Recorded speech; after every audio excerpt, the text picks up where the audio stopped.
If you want to motivate people, tell them kung anong dinaanan mo. But if you want to inspire people, tell them your success story. Okay, this is Warren Trinidad, certified Uno Millionaire.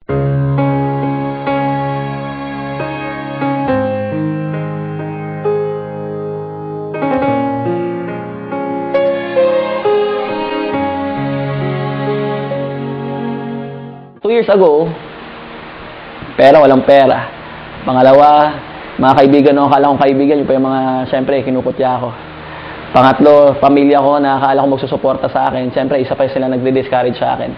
Okay, I remember that time, mahal na mahal ko papa ko, pero syempre, hindi ako nakapagtapos. Kaya nag-uuno ako, may sinabi sa akin na hindi ko talaga makalimutan. Failure daw ako. Pero sabi sa sarili ko, sinabihan niya ako ng ganun. Sabi ko, maaaring di ka maging proud sa akin ng ganito. Pero madaling panahon, magiging proud ka sa akin. Yun yung laging tinatatak ko sa utak ko.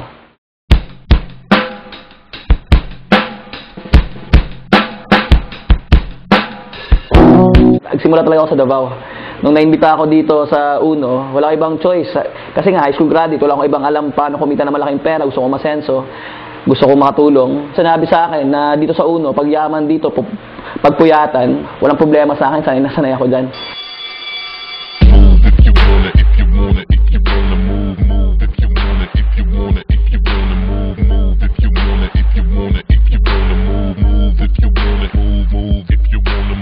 After 9 months of doing the business, yung lahat ng hirap, lahat sa pinaghirapan ko, dito na.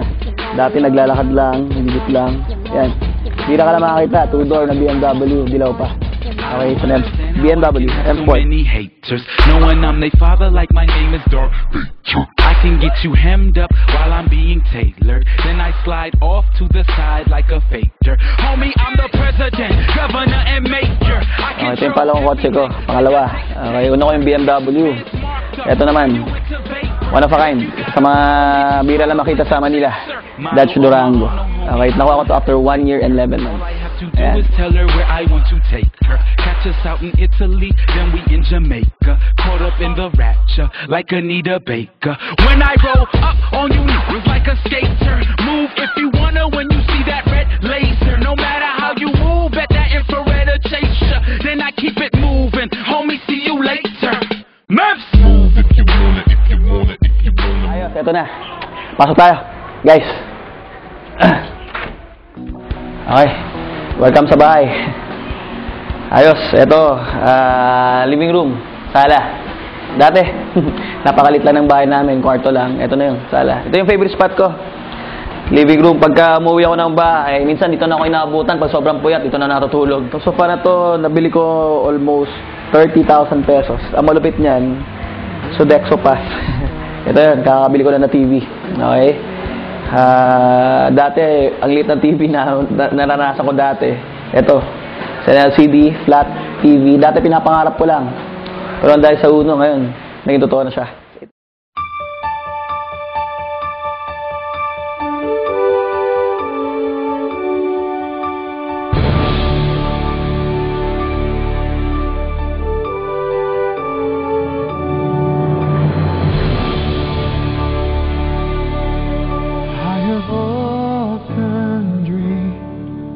Thank you sa mga BOD.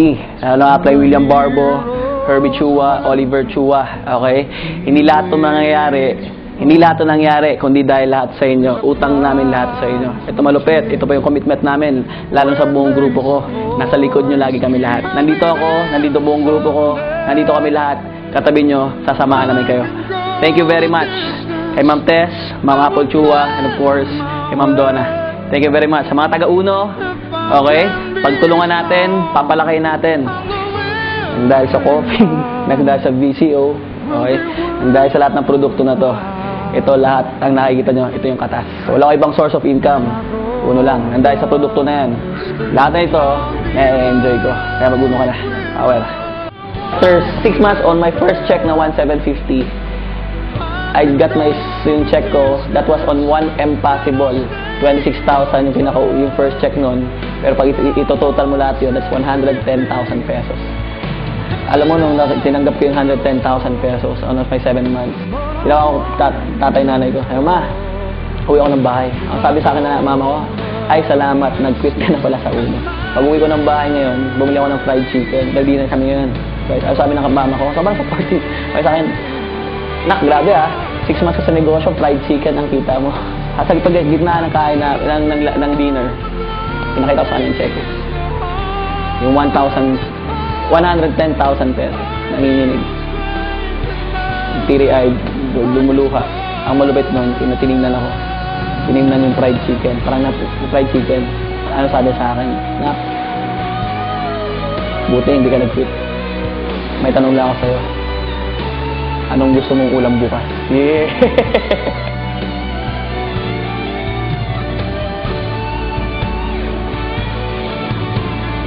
Wala ka sa akin, nandiyan yan, malapit na yan. The moment na nare-reject ka, the moment na nagugutom ka, nakakalimutan ng gutom mo, nakakalimutan mo na minsan, puyat ka na.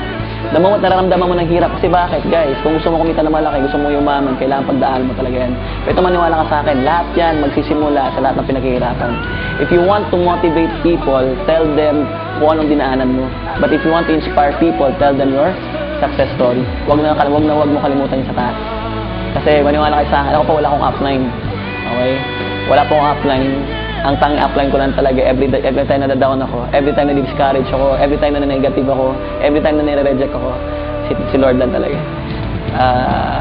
Siya lahat po nagbibigay kung anong meron ako ngayon. Siya po lahat.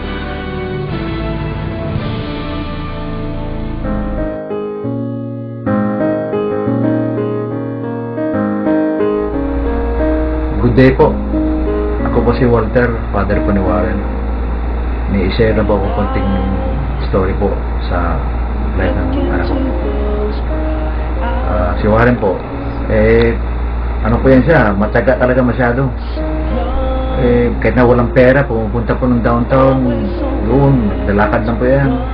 Alam mo niyo, ang layo po ng bahay namin mula sa downtown, 6 kilometers po ang layo. Kaya po nakikita po niyo, pagkita ko po sa inyo yung sapatos niya, remembrance na po niya ngayon. Nandito po, sa tabi ko. Ito po. Ito po yung sapatos niya. Ito po yung paborito yung sapatos palagi ginagamit noon. Napudpud na po talaga. Hindi po talaga yung paayos to. Malaki ang pagtitiwala ko sa anak ko dahil lala siya. Alam kong hindi siya umuwi siya dito. Sinurpresa namin siya, pumunta kami sa center ng mama niya. Kami po na surpresa dahil laki-laki ng streamer po doon. Welcome Warren, number 4 na parang number 4 pala yung anak ko sa overall po. Laki na nalaabot ng anak ko. Kaya napaka-proud po namin. Nak, ito lang pong message ko sa iyo. Huwag mong kalimutan, palagi kang magdasal, pasalamat po, at saka huwag kang magbago. Mahal ka namin. Mahal ka namin dito. Power. Warren, ikaw ang numero 1. Love you, Warren. Okay guys, good morning. Okay, Warren Trinidad ulit. Okay, grabe. Kami nangyari sa akin 2 weeks ago. Yung Bagyong Ondoy, talagang binaha kami. Yung bahay namin, once first floor talaga, lubog na lubog. Yung dalawang auto ko, nakakashoot na rin sila video. Lubog na lubog. Yung nakakainip pa talaga, yung BMW kakalabas lang nun. Nakita na mga taga Davao ng grupo. Ang malupit nun, lumubog din. Pero ano ang ganda kasi bakit? Simple lang. Hindi ko lang na-realize wala talagang permanente. Ano walang permanente? So, lalo sa nagsisimula, lalo sa mga tao magsisimula pa lang, o sa mga tao na nagpapresentahan pa lang dito, yung sa akin, malamang maganda buhay nyo ngayon, baka may negosyo ka, baka meron kang pinagkakabalahan, pero maniwala sa akin, hindi mo alam kung kailan pupunin yan. Alam mo bakit? Ang pinaka-powerful sa lahat, alam mo sino si Lord din. Alam mo nga kasi bakit? Wala permanente. Pero guys, lalo ko nang gigigil, lalo kong hahataw, lalo kong babanat. Alam mo bakit? Sige lang. Kasi sinusubukan ako ni Lord. Alam mo bakit? Kung anumang discouragement meron ka ngayon dyan, inibibigay ni Lord yan. Kung di mo kaya. Alam mo guys, dahil sa ulo, sa Sondoy, nabaha. Nawala yung dalawa. 2 weeks pa bago lalabas yun. Pero ano kanda kasi bakit? Lahat brand new, bagong buhay. Kaya ako, nakalabas ko lang po ng bagong kotse. Ito po yung Ford Escape, pangatlong kotse. Hindi lang basta-basta kotse. Sa 2009, Ford Escape, brand new. Okay? Tatas po ng uno. Guys, wala ka na ibang choice. mag-uno ka na. Kasi dito sa uno, lahat posible. Okay, power and good morning. God bless. Okay. Alam mo guys, grabe nangyayari sa Baguio. Okay, 3 araw yun. First time ko po 3 araw walang kain. First time ko 3 araw walang tubig. Hindi na mainom ng tubig.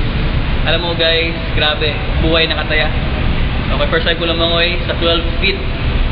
Nagkalalim na baha. Alam mo malupit doon kasi simple lang. Guys, talaga God is so very very good. And I'm here right now. Buhay. Second life. Second chance. Guys, thank you po. Sa mga taga-Davao, I want to apologize kasi nung pumunta kayo sa Israel, hindi ko kayo na-accommodate kasi bakit mismo ako hindi ko ma-accommodate sarili ko. Okay, alam mo lupit no kasi guys, thank you sa pagbisita sa akin. Okay, thank you po. Ngayon sa Israel, this coming sa Israel is October 29, babawi ako sa inyo. Okay, good morning and God bless. Bye.